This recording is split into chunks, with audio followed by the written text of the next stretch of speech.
सियापति राम जय जय राम, मेरे प्रभु राम जय जय राम, करो कल्याण सीताराम।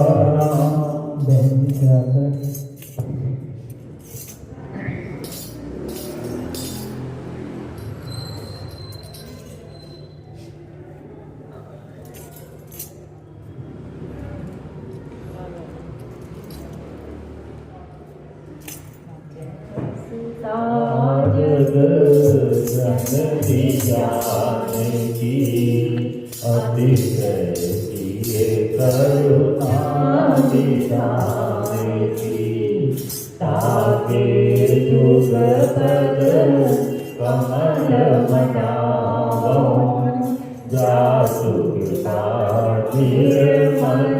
मति पावो। सीताराम चरण रति मोरे, अनुदिन बढ़हु आयुगे तोरे। बार बार वर मांगहु हर्ष देव श्री राम, पद सरोज अन पारती, भक्ति सदा सत्संग सियावर राम जय जय राम, मेरे प्रभु राम जय जय राम, करो कल्याण सीताराम। प्रणवो पवन कुमार कल्पन पावक ज्ञान गण, जासु विवेयागार बसहि राम कर जागर। बोलिए हनुमान जी महाराज की जय। पूज्य पाद स्वामी तुलसीदास जी महाराज की जय। सद्गुरु भगवान की जय। कृष्ण कन्हैया लाल की जय। जय सिया राम। जय। मानस उत्तरकांड सप्तम सोपान। हम सब ने अभी तक देखा कि भगवान राम ने भरत जी के सामने, अपने भाइयों के सामने संतों के और असंतों के लक्षण बताए, और उसके बाद गोस्वामी जी कहते हैं कि प्रभु अपने उस उपवन से अब अपने महल में वापस आ गए, और इसी तरीके से अपने चरित्र करते जा रहे हैं। नारद जी आते हैं, अयोध्यापुरी में चरित्र देखते हैं ब्रह्मा, और जाकर ब्रह्मलोक में प्रभु के गान करते हैं, और संतादी ऋषि और जो अपने ध्यान में मगन हैं, ऐसे जो लोग हैं, मुनि हैं, ऋषि हैं, वो भी प्रभु के चरित्र सुनने के लिए अपनी ध्यान समाधि को तोड़ते हैं और आनंद लेते हैं। वो स्वामी जी कहते हैं कि एक बार सनकादिक नारद ही सराहई, यद्यपि ब्रह्म निरत मुनि आहै। सनकादि ऋषि जो हैं वो भी नारद मुनि की सराहना करते हैं। क्यों? जो कथा करता है परमात्मा की, परमात्मा को तो पसंद आता ही है, परमात्मा के भक्तों को भी वो पसंद आता है, क्योंकि इनको भूरी राजना कहा, सबसे ज्यादा महादानी बताया गया, जो परमात्मा को दान में दे रहा है। तो यहाँ पर गोस्वामी जी कह रहे हैं कि जबकि वो ब्रह्म में निरत है, ब्रह्मनिष्ठ है, लेकिन जब प्रभु के चरित्र को सुनते हैं तो अपनी ब्रह्म समाधि को भी भूल जाते हैं और आनंद लेते हैं। जीवन मुक्त ब्रह्म पर चरित्र सुनहित जिज्ञान, जे हरि कथा न करहि रति, तिनके लिए पाषाण। गोस्वामी जी कहते हैं कि जो हरि कथा से रति नहीं करते, उन्होंने राम कथा नहीं कहा, कृष्ण कथा नहीं कहा, दुर्गा शिव कथा नहीं कहा, हरि कथा, क्योंकि हरि अनंत, हरि कथा अनंत, अहै सुनहि बहुविध सब संता। हरि की कथा ही सब जगह चल रही, जिधर देखता हूँ उधर तू ही तू है। यहाँ सब पूरी सृष्टि उसी का ही गुणगान गा रही है, लेकिन कान हमारे ऐसे हों जो सुन पाए उस संगीत को। और यहाँ पर गोस्वामी जी कह रहे हैं कि जीवन मुक्त ब्रह्म पर, ऐसे जो जीवन मुक्त मतलब कि अब वो ये सब बंधनों से मुक्त हो चुके हैं, उनको कोई बंधन, कोई परेशानी, कोई दुख सुख द्वंद्व कोई परेशान नहीं करता। जिनका सिर्फ और सिर्फ उद्देश्य ही परमात्मा में लीन रहना है, ऐसे जो जीवन मुक्त लोग हैं, जो जीते जीते जिनको मुक्ति मिल चुकी है। मरने के बाद मुक्ति किसको मिलेगी वो तो हमें नहीं पता। शरीर चला गया तो उसके बाद क्या पता किसको मुक्ति मिलती है या नहीं मिलती है। लेकिन जो जीते जी जीवन मुक्ति पा जाता है, और जीवन मुक्त पाने का अर्थ जो शास्त्रों और संतों की दृष्टि से पाया गया कि जीवन मुक्त का मतलब है कि जीते जीते अपने समस्त आग्रह खत्म हो जाएं, समस्त कामनाएं खत्म हो जाएं और आनंद में परमात्मा के ही भाव में अगर हम लीन रहते हैं। नाम प्रसाद सोच नहीं सकते, कोई सोच ही नहीं है, जीवन में शांति और आनंद है, तो समझो कि हम जीते जी भी मुक्त हो रहे हैं। अभी तो जीते जी हम सब बंधन में हैं, दिख नहीं रहे बंधन, लेकिन बंधन है। कहीं बंधुओं का बंधन है, कहीं पद का बंधन है, कहीं धन का बंधन है, कहीं किसी भी तरीके का ग्रहण कारज नाना ते बाति दूरे कम तैल विसारा। तो स्वामी जी कहते हैं कि बड़े बड़े पर्वत ये ग्रह के जंजाल के हमारे सामने हैं, उन पर्वतों पे चढ़ के उनको पार करना किसी समर्थ का ही हो सकता है, किसी की कृपा से हो पाएगा। तो यहाँ पर कहते हैं जो जीवन मुक्त मैंने जो इन समस्त बंधनों को भी पार कर दिया, जिसको ये है मुझे है काम ईश्वर से, जगत रूठे तो रूठन, बहुत मना लिया इस संसार को, अब तो प्रभु तुम्हें ही मनाना है। क्यों? राम कीन आपन जब हीते, भयो भुवन भूषण तब हीते। जब राम ने मुझे अपना लिया तो मैं सारे संसार का भूषण बन गया, सारा संसार मुझे प्रेम करने लग गया। क्योंकि एक तू ना मिला सारी दुनिया मिले भी तो क्या, और एक तू जो मिला तो सारी दुनिया थी। कि यहाँ पर एक तू मिल जाए तो यहाँ पर आनंद ही आनंद है। ऐसे जो व्यक्ति अपनी एक चित्त वृत्ति बना चुके हैं वो जीवन मुक्त हैं, और वो जीवन मुक्त लोगों का सिर्फ और सिर्फ इस धरा पे हरि कथा गाना, सुनना और उसी में ही लीन रहना। अभी कहते राम ही सुमिरिए गाये रानी, संतन सोनिए राम गुण गान। ये जीवन मुक्त लोगों के लक्षण, राम ही सुमिरिए, गाइए राम ही, संतत सुनिए, संतत मैंने सदा, संतत सुनिए राम गुण ग्राम। उसको और कोई कथा और कोई चीज अच्छी नहीं लगती, बाकी उसको सब व्यथा लगती है। क्यों?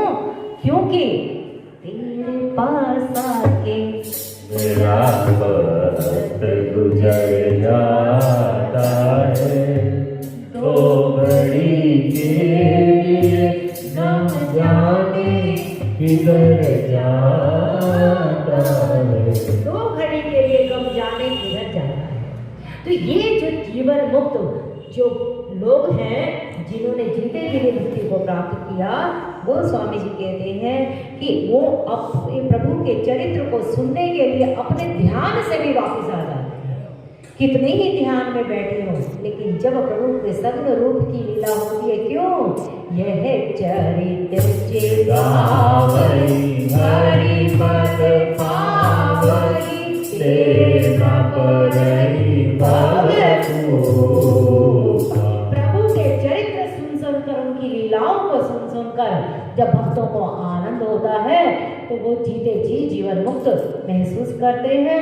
और उनको स्वामी जी कहते हैं कि जे हरि कथा न कर ही रही, जो लोग हरि की कथा से, प्रभु की कथा से प्रेम नहीं करते, तिनके ये पाषाण, पाषाण मैंने पत्थर, कितने कठोर हृदय हैं उनके कि जो परमात्मा की कथा में मन नहीं लगाते। ये परमात्मा की कथा की महिमा है।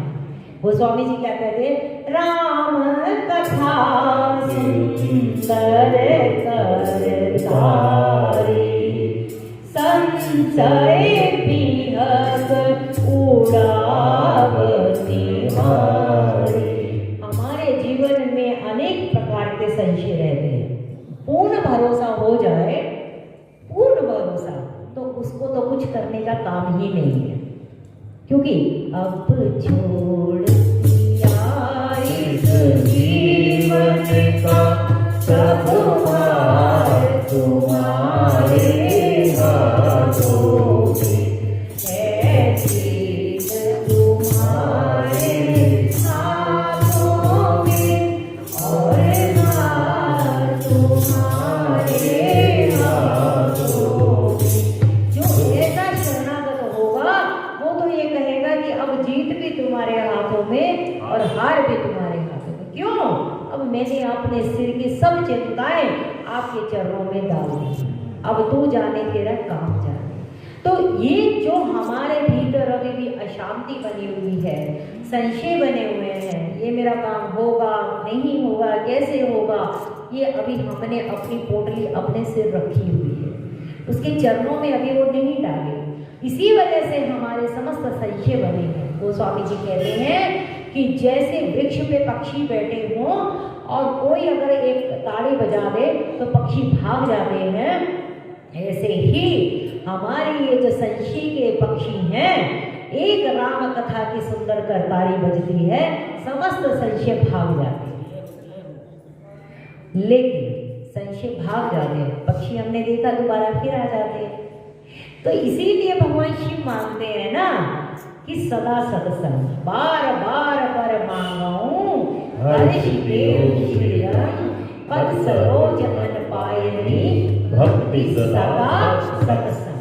सदा का सत्संग मांगते हैं कि जो हमारे संशय रूपी जो पक्षी हैं, जो उड़ के गए वो फिर आएंगे, फिर कथा सुनेंगे, फिर हमारे संशय फिर क्या है, महामोहा मणिशेष कराला, राम कथा कालिका सराला। वहाँ राम कथा जो है ये साक्षात दुर्गा है, कालिका है, जो हमारे भीतर रहे महिषासुर जैसे आसुरी तत्व को मिटा देती है।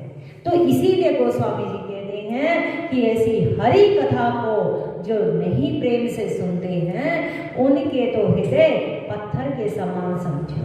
क्यों? हृदय को, चित्त को एक लाख की संज्ञा दी गई है। जो लाख होता है ना, जो सोने में हम सब जानते हैं लाख के कड़े होते, कठोर होता है वो, लेकिन जरा सा उसको द्रवित कर दो, थोड़ा सा गर्म कर दो तो वो पिघल जाता है। ऐसे ही कभी हमारे हृदय में भी परमात्मा के लिए विरह अग्नि, ज्ञान अग्नि, ये सब अग्नि जलेगी तो हमारा ये लाख रूपी जो कठोर चित्त है वो भी द्रवीभूत हो जाएगा। ये कथा से ही ये घटना घट पाती है और गोस्वामी जी इसकी महिमा बताते हैं। और आगे अब जो प्रसंग चल रहा है इसमें भगवान राम राजाधिराज हैं और एक बार वो सार्वजनिक सभा का आयोजन करते हैं। अब ये सार्वजनिक सभा में जो अब वहाँ पर तो पूर्णतः संपत्ति है, सभी आनंदित हैं, कोई वहाँ दुख नहीं है और मृत्यु भी किसी की नहीं होती है, सब पूरा आनंद और ऐश्वर्य चल रहा है। तो ऐसे में भगवान राम ने कि लोग प्रमादी ना बन जाएं, विलासी ना बन जाएं, ऐश्वर्य में भोग में बहुत रत ना हो जाए, तो एक जिम्मेदार राजा होने के नाते उन्होंने अपनी एक सार्वजनिक सभा बुलाई। ये राजाओं के लिए बहुत एक सुंदर प्रसंग आ रहा है कि किस तरीके का राजा होना चाहिए। हम सब राम राज्य तो कहते हैं कि राम राज्य आना चाहिए, लेकिन राम राज्य तो तभी आ पाएगा जब रामचरितमानस के बताए हुए सूत्रों को जीवन में उतारा जाएगा। तो यहाँ पर गोस्वामी जी कहते हैं, एक बार रघुनाथ बुलाए, गुर तेज पुरवासी सब आए। एक बार, जब गोस्वामी जी एक बार बोलते हैं ना, बहुत बार आइए, जब परशुराम जी आए तो एक बार एक बार की जो बात है ना, वो घटना बता। वो कुछ घटना घटती है, तो ये भी एक महत्वपूर्ण घटना है और जो हमारे अपने जीवन के सत्यों को उजागर करने में बहुत सहायक होगी।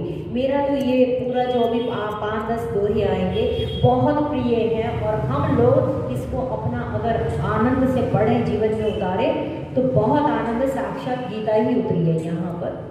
तो उसमें कहते कि एक बार की बात है, भगवान रघुनाथ जी के हृदय में हुआ कि मैं अब सब लोगों से कुछ एक वार्तालाप करूं। तो उन्होंने बुलाया किसको? गुर द्विज पूर्वासी सब आए। गुरुजन आए, ब्राह्मण आए, पूर्ववासी मैंने सारे नगर के सारे जितने लोग थे वो राज्यसभा में आए और बैठे गुरु मुनि आलोकित सज्जन बोले भजन भगत भगवान। सब आए हैं, सबको प्रमाणिकता से प्रभु ने आसन दिया है, सबका सत्कार किया है। गुरुओं को बिठाया, मुनिजनों को बिठाया, पूर्ववासियों को बिठाया, जो श्रेष्ठी थे उनको बिठाया, मंत्रियों का अपना सम्मान था और जितनी सामान्य जनता थी उनको भी यथोचित उनके हिसाब से उनको व्यवस्था के अनुसार जगह दी गई। और सब अब ये देख रहे हैं कि प्रभु ने बुलाया है तो क्या कारण है, किस वजह से। गोस्वामी जी बोलते हैं, बोले बचन भगत भगवान। राजा की हैसियत से उन्होंने बुलाया है, लेकिन कहते हैं कि बोले वचन भगत भव भंजन, भक्तों के जन्म मरण के बंधन को काटने वाले ऐसे वचनों को उन्होंने वहां पर बोला। क्या बोला? सुनाहु सकल पुरजन मम पानी, करहु न कछु ममता पुरे आनी। सुनो सारे पुरजन वासियों, सब मेरे सब बड़े छोटे सब भाई बंधुओं, मेरी बात सुनो। सुना कह रहे हैं कि कहूं न कछु ममता और आन। मैं कुछ और नहीं कहना चाह रहा, मुझे ममता है तुम लोगों पे और उस ममता के कारण मैं तुम्हें कुछ कहना चाहता हूँ। ममता को वैसे तो बहुत ऐसा माना गया है कि ये माया का लक्षण है। मारी ममता मरे नहीं, एनु मारू शू कहूं सदगुरु जी मारा पकड़ो हाथ। ममता को माना गया कि बंधन बांधने वाली होती है, लेकिन संत जन अपने भक्तों को, अपने आश्रितों को उद्धार करने के लिए वो बंधन भी स्वीकार करते हैं। आप सोचो, ये बड़े बड़े संत सदगुरु जो आते हैं, हम जैसे बद्ध जीवों को मुक्त करने के लिए इस संसार में जो दुखालय कहा जा रहा है वहां पर अपने आप बंधन में आते हैं और हमें उद्धार करने के लिए प्रेरित करते हैं। आपने देखा सुंदरकांड में हनुमंत लाल जी खुद ब्रह्मपाश में बंद कर गए हैं, क्योंकि उनको पता है कि मेरा जो चेला है रावण इस समय अति अभिमानी है, किसी की वो सुन नहीं रहा है और एक बार गुरु होने के नाते मेरा कर्तव्य बनता है कि मैं उसको जाकर सचेत कर आऊं। हनुमंत लाल जी जो रुद्रावतार है, शंकर के अवतार है, स्वयं बंद कर रावण की लंका में पहुंचे और उसके सामने जाकर हाथ जोड़ कर कहते, रावण अभिमान को तज दे। ये ममता का कारण है और कोई कारण नहीं था। और हम जैसी रावणी वृत्ति के जो लोग हैं, संत जनों की, गुरुजनों की नहीं सुनते हैं, और जब हम नहीं अपने गुरुजनों की सुनते हैं तो स्वयं परमात्मा को फिर आना पड़ता है, क्योंकि बड़ा सर्जन तो फिर सर्जरी ही करेगा। तो वो सर्जरी हुई है, हम नहीं मानते ना, इसीलिए कुछ फिर और परमात्मा को करना पड़ता है।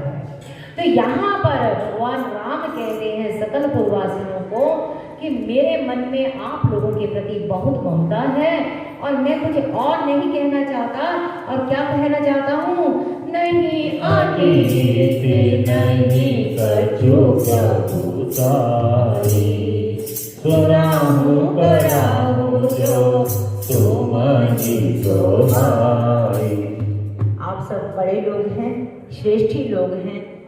मैं तो आपके सामने, आपने मुझे राजा बनाया है, राजपद पे बिठाया है, लेकिन मैं आपसे विनम्रता से कहता हूँ कि मैं कुछ आपको जो कहने जा रहा हूँ, ये ममतावश कहने जा रहा हूँ, कोई अनीति की बात नहीं कह रहा, कोई मैं प्रभुताई की बात नहीं कह रहा कि मैं बहुत बड़ा बन चुका हूँ तो मैं आपको उपदेश दूँ, ऐसा नहीं है।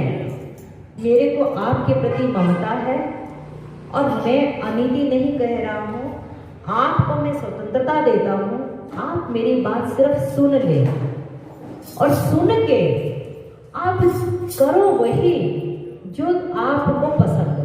देखो परमात्मा कितनी कितनी जीव को आजादी देता है, ये हम सबके लिए सूत्र है। राजा के लिए प्रजा उसकी पुत्र समान होती है। यहाँ पर भगवान राम एक राजा के रूप में अपनी प्रजा को ममता के कारण ऐसा उपदेश दे रहे हैं कि मैं जो आपको कहने जा रहा हूँ ममतावश है। अब मैं कोई अनीति की बात नहीं कहूँगा, कोई प्रभुताई की बात नहीं करूँगा, और फिर भी मैं बोल रहा हूँ आप आजाद हैं, आप सुने और फिर उसके बाद चुने, आपको अच्छा लगे। सत्संग में भी यही है कि हम सत्संग करते हैं, सत्संग और शास्त्र की जब हम उसमें बैठते हैं तो बहुत सूत्र आते हैं, कुछ सूत्र हम उनको चुन लें और वो जो चुना हुआ सूत्र हो उसको हम अपने धीरे धीरे जीवन में उतारें तो वो हमारी संपदा बन जाएगी। तो यहाँ पर भगवान राम अपने पूर्ववासियों को इतनी आजादी स्वतंत्रता देते हैं तो सब लोगों को बहुत जिज्ञासा रही कि प्रभु कहना क्या चाह रहे हैं। अब उनसे रहा नहीं जा रहा है तो उन्होंने कहा प्रभु बताओ, तो बोलते सोई सेवक प्रियतम सोई मम अनुशासन माने जोई। अब पूरी सभा बैठी है, उस सभा में सभी लोग हैं, भरतलाल जी भी हैं, हनुमंत लाल जी भी बैठे हैं। हनुमंत लाल जी की तरफ प्रभु ने देखते हुए कहा कि सोई सेवक प्रियतम मम सोई। सब कहते हैं अजी हम आपके सेवक हैं, राजा है तो राजा के लिए तो सभी बोलते हैं ना प्रभु हम आपके सेवक हैं। समर्थ न कोई दोष गोसाई, चाहे कैसा भी कोई राजा हो तो उसके लिए भी आगे पीछे चाटुकारिता में रहते हैं लोग, हम आपके सेवक हैं, हम आप हमारे लिए बहुत प्रिय हैं, सब बोलते हैं। भगवान ने कहा कि सब लोग ऐसा बोलते तो हैं कि हम आपके सेवक हैं, आप हमारे प्रियतम हैं, लेकिन ये आपकी तरफ से है। मैं आज बता दूं कि मेरा प्रियतम कौन है और मेरा सेवक कौन है। तो सामने हनुमंत लाल जी बैठे हैं, उन्हीं को ही, क्योंकि वो तो जीता जागता उदाहरण है जिन्होंने अपने जीवन में साक्षात इस सत्य को, इस सत्य को उतारा हुआ है। तो बोले सोई सेवक प्रियतम सोई मम अनुशासन माने जोई। जो मेरा अनुशासन माने, अनुशासन मैंने जो मैं कह रहा हूँ उसको जो माने वही मेरा सेवक माना जाए और वही मेरा प्रियतम माना जाए। हम किसी से प्रेम करते हैं तो वो प्रेम तभी सही प्रेम माना जाए जब हम उसके लिए सब कुछ लुटाने को तैयार हो जाए। अगर हम उस प्रेम में चाहें कि प्रेम तो हम करें लेकिन वो करे हमारे मन की, तो वो प्रेम नहीं है, वो व्यापार है। हम परमात्मा से अगर प्रेम करते हैं तो राजी हैं हम उसी में जिसमें तेरी रजा। वो जैसी भी परिस्थिति देगा, जैसा भी हमें रखेगा, हमें कोई शिकायत नहीं करनी, क्योंकि मेरा अपना कुछ है ही नहीं। जो भी हो रहा है वो तेरी इच्छा से हो रहा है। हरि इच्छा भावी बलवाना। यहाँ पर कहते हैं संत कि अपने मन के अनुकूल हो जाए तो समझो हरि कृपा है, और अगर अपने मन के अनुकूल नहीं हो पा रहा है तो समझो कि हरि इच्छा है। लेकिन ये भी एक अवस्था की बात है क्योंकि अभी मन बीच में पड़ा है और ये मन जो है ना बड़ा चंचल है, कब धोखा दे जाए पता नहीं, और इसी मन ने ही हमें 84 के गेड़े में रखा हुआ है। तो ये मन अभी भी है। तो पहुंचे हुए साधक कहता है कि प्रभु मेरे मन को मैं बिल्कुल पीछे हटाता हूँ, मैं जो आपकी मर्जी हो, जैसा आप करो, जो हरि की इच्छा होगी वही मेरे लिए सब कुछ है, मुझे अपनी इच्छा रखनी ही नहीं। जब हम अपनी इच्छा रखते हैं तब तक हम उसके सेवक नहीं माने जा सकते, क्योंकि सेवक की अपनी कोई इच्छा ही नहीं होती। सेवक तो इतना भारी धर्म है, हम अगर उसके सेवक कहलाते हैं तो हमें ना शिकायत करने का कोई अधिकार है और ना ही कोई अपना आग्रह रखने का कोई अधिकार है। प्रियतम और सेवक दो शब्द भगवान राम ने यहाँ पर लिखे हैं कि वो ही मुझे प्रिय है जो मेरा अनुशासन माने। तो अनुशासन क्या है? जो अनीति कछु भासो भाई, सो मोहि बरजनु है बिसराई। अगर मैं कुछ अनीति बोल रहा हूँ, आप सब बड़े लोग हैं, आप मुझे बीच में ही टोक सकते हैं और टोक के आप मुझे रोक सकते हैं और कह सकते हैं कि ये तुम राम गलत बोल रहे हो। इतना मैं बुरा नहीं मानूंगा, क्योंकि हर व्यक्ति के अंदर कहीं ना कहीं कुछ कमियां भी होती हैं। जो इस धरा पे आया है वो गुण और दोष का मिश्रण बनाकर ही आया है। किसी को अगर हमें कथा के सूत्र हैं कि अगर किसी को हमें प्रेम करना है तो उसको हमें पूरे रूप में ही, समग्रता में ही उसको स्वीकार करना पड़ेगा। स्वीकार करना बहुत जरूरी है। हम लोगों को सुधार नहीं सकते, लोगों के सुधारने की तो बात ही अलग है, अपने आप को ही नहीं सुधार पाते, दूसरों को तो सुधार कैसे पाए? तो अपने आप को भी तो हमने खुद को स्वीकारा हुआ है ना कि हम जैसे भी हैं, जैसे भी हैं तेरे। तो जब अपने लिए हमने खुद अपने अवगुणों को भी स्वीकार करके उसके चरणों में डाला है, तो ऐसे ही तो दूसरे लोग भी हैं, उनके भी तो अवगुण होंगे, गुण भी होंगे, तभी तो हमारे कुछ अच्छे लगे। तो कहीं कहीं गुण भी है तो उसमें दोष भी होगा। इसीलिए जिसको स्वीकारना है तो समग्रता में स्वीकारना है और सुधारने की तो बात ही नहीं है। सुधारना तो यहाँ पे भगवान राम आए, कृष्ण आए, बड़े बड़े संत, कौन यहाँ किसको सुधार पाया? सबको स्वीकार कर लेंगे तो और कुछ नहीं, अपने जीवन का आनंद बना रहेगा, अपनी शांति बनी रहेगी। बाकी तो किसी की क्या हम जाने।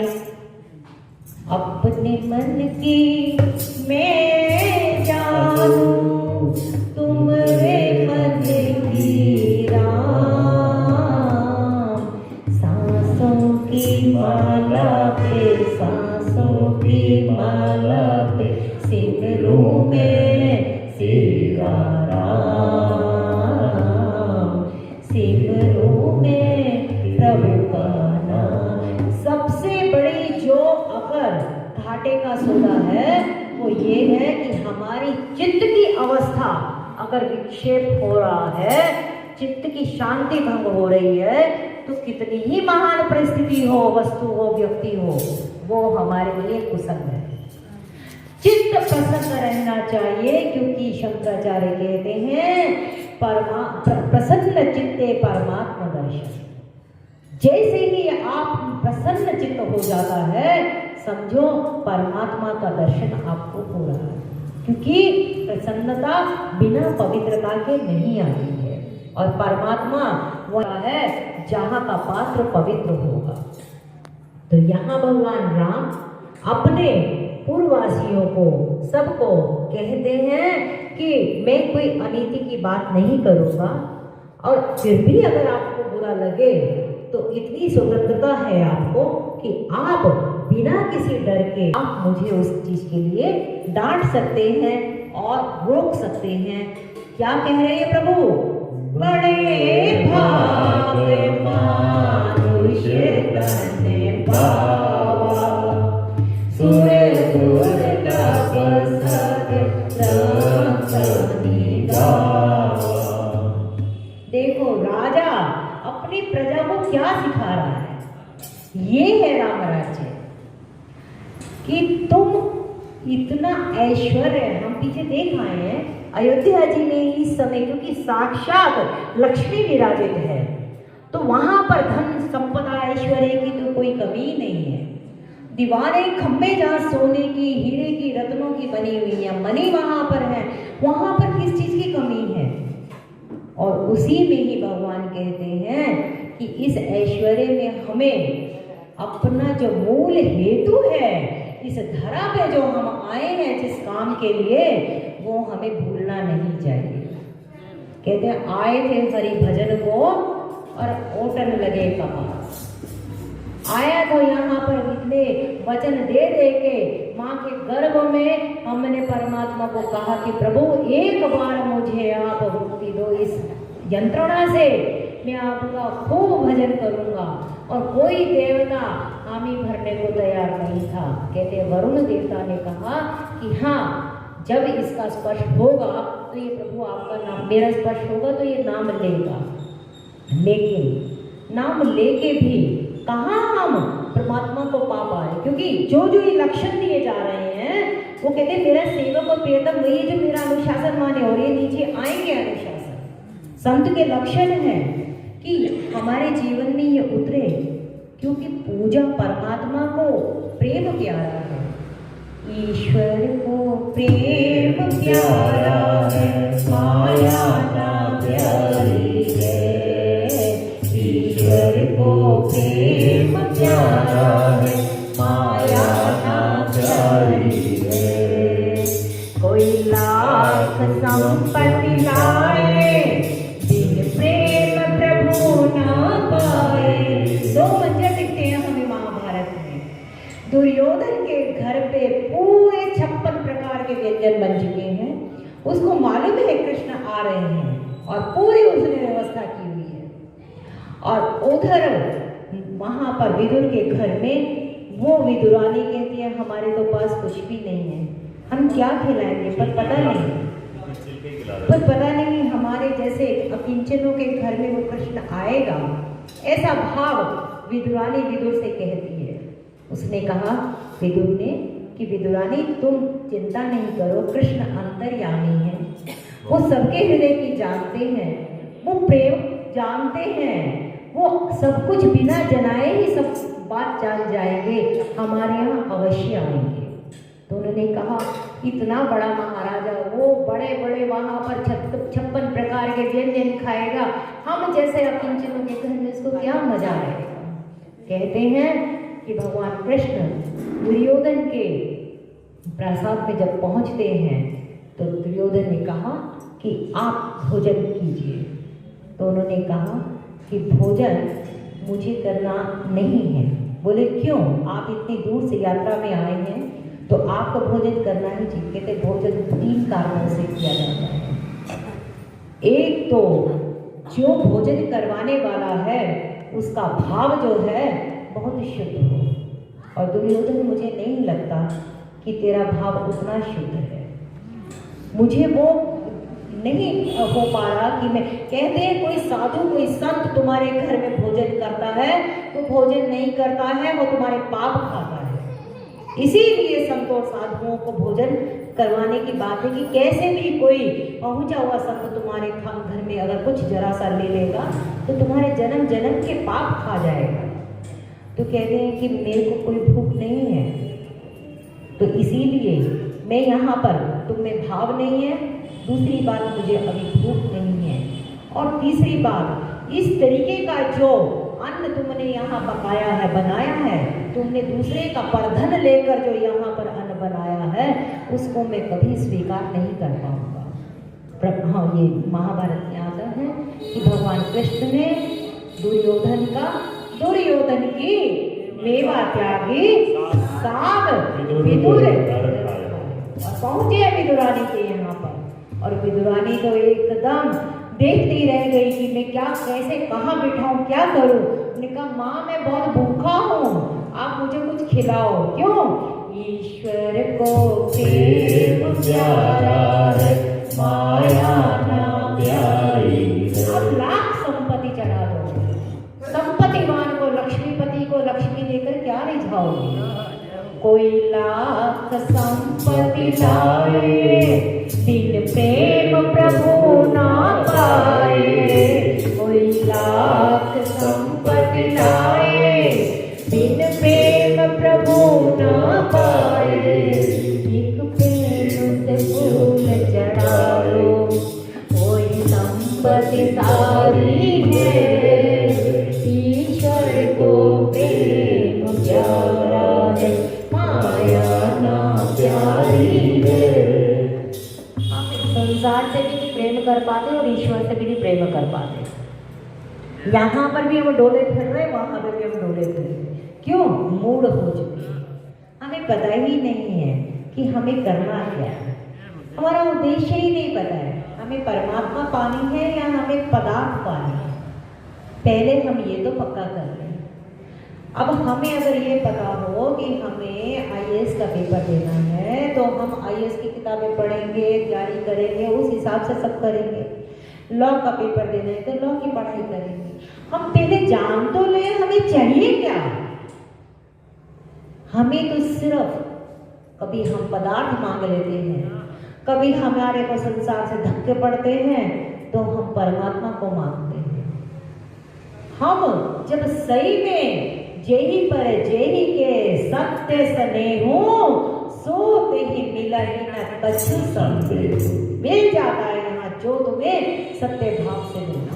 भगवान राम अपने पूर्ववासियों को कहते हैं कि हे पूर्ववासियों, बड़े भाग से ये मनुष्य शरीर हम सबको मिला है और इस शरीर का उद्देश्य, देखो पूर्ववासी जो उस समय के थे वो सारे के सारे तो व्यवस्था के रूप में आए थे, भगवान राम के साथ आए थे और वो तो पहुंचे हुए लोग थे। लेकिन ये सब जो संदेश आ रहा है ये हम जैसे पामर जीवों के लिए है, जो कलियुगी जीव इस समय फंसे पड़े हैं, माया के पाश में बंधे पड़े हैं। हम जैसे जीवों के लिए हमें सचेत कर रहा है शास्त्र कि हे जीव तू इस धरा पे आया, तेरे को बहुत बड़ा भाग तुझे मिला है। जिस मनुष्य तन को पाने के लिए देवता भी लायक रहते हैं, कबहु करी करुणा नर देही, वेद ईस बिनु हेतु स्नेही। बिना हेतु के स्नेह के उसने कीड़े की तरह हम रहते फिर रहे थे, एक दृष्टि पड़ी प्रभु की कि चलो इसको मनुष्य बना दो और हमें मनुष्य बना दिया। हमारे कोई अपने कर्म नहीं थे। कभी कभी हम ऐसा वर्तन कर लेते हैं, लगता है कि हमारे ऐसे थे कर्म कि हम मनुष्य भी बनते, हमारे ऐसे कर्म थे कि हमें जो आज मिला है वो हम मिलने के लायक थे। लेकिन उसकी करुणा है, उसकी कृपा है और ये कृपा का हमें आनंद होना चाहिए कि हम रोते कि हमें कुछ नहीं, अरे सबसे बड़ा तो ये शरीर मिल गया, यही सबसे बड़ी कृपा है। बड़े भाग मनुष्य तनु पावै। बड़े भाग है, पहली बात तो यह समझ लो कि हम सब जो मनुष्य हैं सब भाग्यवान हैं। अपने भाग्य को कभी मत कोसो।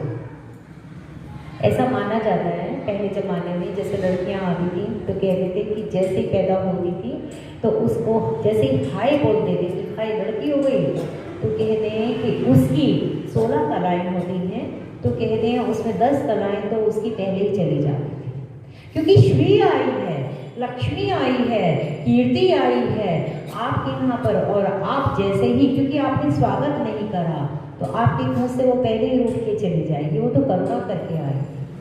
तो यहाँ जो हमें शरीर मिला, बड़े भाग मानुष तन पावा, सुर दुर्लभ सद ग्रंथ निकावा। सब ग्रंथ कहते हैं कि ये देवताओं को भी दुर्लभ शरीर है। फिर साधन धाम मोक्ष कर द्वारा, पाई न जेहि परलोक संवारा। और ये शरीर मिला है, भाग तो जाग ही गए हमारे, लेकिन साधन का धाम है। इसी से हम साधन कर पाएंगे। अब कोई माला लेनी होती है, माला जपनी है या कथा सुननी है या कुछ भी सात्विक वृत्ति करनी है तो इस शरीर से ही तो होगा। जो मर गए उनकी तो वही यात्रा हो गई ना समाप्त। अब वो तो कुछ कर नहीं सकते, ये पक्की बात है। जितना भी राम नाम जपना है, प्रभु का नाम जपना है, सात्विक वृत्ति करनी है, वो इसी ही जन्म में माने मनुष्य ही तन में हम कर पाएंगे। वहाँ पर भी होती है, ऐसा नहीं है। शास्त्रों में ऐसा आता है कि मनुष्य मरने के बाद अगर वो ऊंची आत्मा है, पहुंची हुई आत्मा है, तो उसको जो लोक मिलते हैं वहाँ पे, उन लोकों में भी उसकी यात्रा चलती है। लेकिन जो घटना यहाँ पर 1 साल में घट सकती है, उसको वहाँ पर घटने में 10,000 साल लगते हैं। ऐसा माना, क्योंकि ये तो हम सब मानते हैं कि ब्रह्मा का जो 1 दिन है और 1 रात है वो हमारे चतुर्युगी के बराबर है। मतलब उसका तो 1 दिन होगा, हमारे पता नहीं कितने युग बीत जाएंगे। जैसे एक होता है ना कुम्हार की कतली होती है कि एक पूरा का पूरा चाक चलाया तो उसकी जो बीच की कतली होती है वो कितनी बार घूम जाती है। इसी तरीके से उन लोगों में जो आयु है वो बहुत हमारे युगों युगों के बराबर है, और वहाँ तो मुश्किल से 1 ही दिन बीता जाता है। तो ये यहाँ पर साधन का जो हमें ये धाम मिला है, इसको धाम बोला है। लोग कहते हैं ना कि परम धाम जाना है, हमें वृंदावन धाम जाना है, हमें यहाँ धाम जाना है। वो सब धाम अच्छे हैं, लेकिन सबसे बड़ा तो ये साधन धाम है। ये भी तीर्थ है। इस तीर्थ की हमें कीमत जाननी चाहिए। और तीर्थ क्यों है? क्योंकि ईश्वर आंस जीवे अविनाशी, चेतन अमल सहज सुख। इस धाम में, इस तीर्थ में अंदर परमात्मा विराजित है। जहाँ तीर्थ होगा, परमात्मा होगा, तभी तो उस तीर्थ की पूजा होती है ना। सबसे बड़ा तो तीर्थ यही है। सबके हृदय में परमात्मा बैठा, सब में उसी का नूर समाया, सब में उसी का नूर समाया। कौन है अपना, कौन पराया, सबको रखे राम तुझको रखे। सिया नाम में सब जग जानी, परम प्रणाम जो जग बानी। ये साधन का धाम है। अयोध्या धाम है, वृंदावन धाम है, द्वारिका धाम है, लेकिन ये भी साधन धाम है जिसमें मेरा ईश्वर भीतर बैठा है। मोह को कहाँ ढूंढे रे बंदे, मैं तो तेरे पास रहे। जब हम निज की यात्रा कर लेंगे तो ये भी धाम है। भगवान राम अपने मुखारविंद से ममतावश अपने पूर्ववासियों के माध्यम से हम लोगों को संदेश दे रहे हैं। साधन धाम मोक्षे कर द्वारा, पाई न जेहि परलोक संसार। ये साधन धाम मोक्ष का भी द्वार है। सबको लगता है कि मेरे को मोक्ष चाहिए, मेरे को मोक्ष चाहिए। मोक्ष क्या है? जीवन में रहे जितने हमारे मोह हैं उनका क्षय हो जाना, उनका नष्ट हो जाना ही मोक्ष है। ये मोह के जो केंद्र हैं धीरे धीरे सत्संग से हमारे खत्म होते जाएं, कम होते जाएं। आनंद में जीना ही मोक्ष है। मरने के बाद तो मोक्ष क्या हमें नहीं पता, लेकिन जीते जी तो मोक्ष यही है कि अब कोई चिंता नहीं। चाह गई चिंता गई, मनवा बेपरवाह, जिसको कछु न चाहिए सो शाहन के शाह। जिसको कोई चिंता ही नहीं है, अरे जो होगा होगा, परमात्मा की इच्छा से होगा, ठीक है। और होता वही है। ये आप अपने अनुभव में भी जानते होंगे और आप मेरा तो पता हो चुका है। कि होता वही है जो राम ने रच रखा है, को करी तर्क बड़ा विसार। लेकिन ये बुद्धि नहीं टिकती है, ये बुद्धि ने बहुत गड़बड़ किया हुआ है, ये बहुत कुतर्क करती है और हमें माया पे फंसाती है। तो स्वामी जी कहते हैं कि ये साधन का धाम है, मोक्ष का द्वार है, इसी से ही मोक्ष का द्वार खुलेगा। इस शरीर से, किसी और योनि से मोक्ष का द्वार नहीं खुल पाएगा, क्योंकि ये हमारी कर्म योनि है। इस कर्म योनि में हम इस साधन धाम में बैठे बैठे अपना जो अच्छे कर्म करेंगे, उसी से ही हम मोक्ष की यात्रा में अंदर प्रवेश करके चले जाएंगे। और इस शरीर को पाकर जिसने परलोक अपना नहीं संवारा, तो वो कौन है? सो परक दुख पाई, फिर दुनि दुनि पछताई, कालहि कर्महि ईश्वरहि, मिथ्या दोष। भगवान राम कहते हैं शरीर मिला है साधन धाम, बड़े भाग से मिला, और आकर यहाँ पर तूने इस समय को गंवा दिया, अवसर को गंवा दिया। और फिर जब धर्मराज जब लेखा मांगे, तब क्या मुंह दिखलाएगा? तो सिर धुन धुन के पछताता है, पकड़ पकड़ के धुनता अपने सिर को कि हाय मैंने ये समय क्यों बिता दिया। ये क्या, आप उस अवस्था को देखो, हम सबने पेपर दिए ही होंगे, पेपर बच्चे देते हैं एग्जाम में, तो उस समय उनको ये लगता है जब प्रश्न पत्र सामने आता है कि थोड़ा सा और पढ़ लेता तो कम से कम और अच्छे नंबर आते, मैं पास हो जाता। ऐसी ही अवस्था उसको तो दूसरा साल मिल जाता है, यहाँ तो पता नहीं मनुष्य तन मिलेगा कि नहीं मिलेगा, क्योंकि करुणावश मिला था और उस करुणा का हमने दुरुपयोग किया है। इसकी वजह से अब तो सजा मिलेगी ही मिलेगी। तो सिर्फ अपना पकड़ पकड़ कर वो ढूंढता है और फिर अपना तब भी दोष नहीं लगाता। क्या करता है? काल पे दोष लगाता है, कर्म पे दोष लगाता है, और फिर उसके बाद ईश्वर पे दोष लगाता है। हम सब कहते हैं ना, अरे परमात्मा ने ऐसा कर दिया, विधाता ने ऐसा कर दिया। विधाता कहीं कुछ नहीं करता, निज कृत कर्म भोग सब जाता, काहू न को सुख दुख करता। अपने कर्मों का ही हमें भोग मिलता है। भगवान राम का इस समय सार्वजनिक सभा में प्रवचन चल रहा है, ममतावश उसका कुछ और आनंदपूर्ण वर्णन कल किया जाएगा। तो हरे राम राम राम सीता राम राम राम, हरे राम राम राम सीता राम राम,